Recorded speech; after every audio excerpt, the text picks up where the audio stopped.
At one time, I was living near Radhanath in Nepal. In that vast Himalayan valley, I meditated in a grove of flowering trees.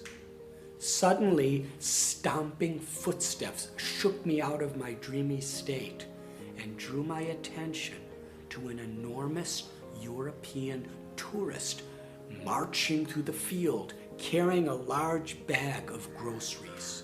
Well over 6 feet tall, blond, with huge muscles bulging from beneath his t-shirt. He had the physique of a champion bodybuilder. Then, jumping out from the forest, a gang of little brown monkeys surrounded him.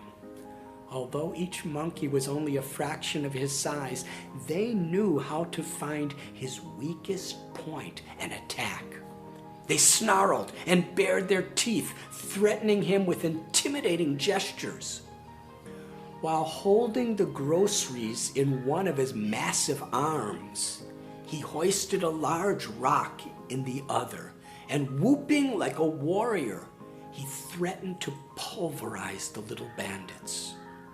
But the monkeys were unfazed and only snarled louder. They took small leaps toward their target, succeeding in attacking his mind. At that point, I could not believe what I saw. Paralyzed with fright, the man trembled like a scared little child. Finally, one of the little monkeys stalked right up to him and seized the grocery bag from his hands. He did not even resist.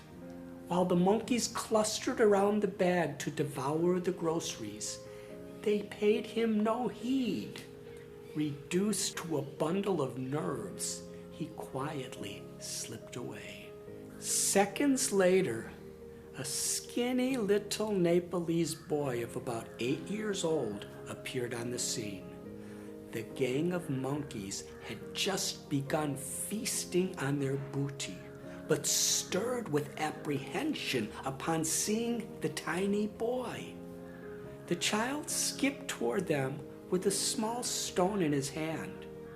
The monkeys screeched, terror in their eyes. Suddenly they abandoned the food and fled in all directions. The little boy collected up the groceries and sat down to dine. Meanwhile, the monkeys anxiously watched from a distance. I was amazed. What had just happened here? That playful boy was hardly the weight of one bicep of that Herculean European. The monkeys were unfazed by the threats of the giant because they sensed fear in his mind. But they feared the child because he had no fear of them. We are vulnerable to defeat when our minds succumb to fear.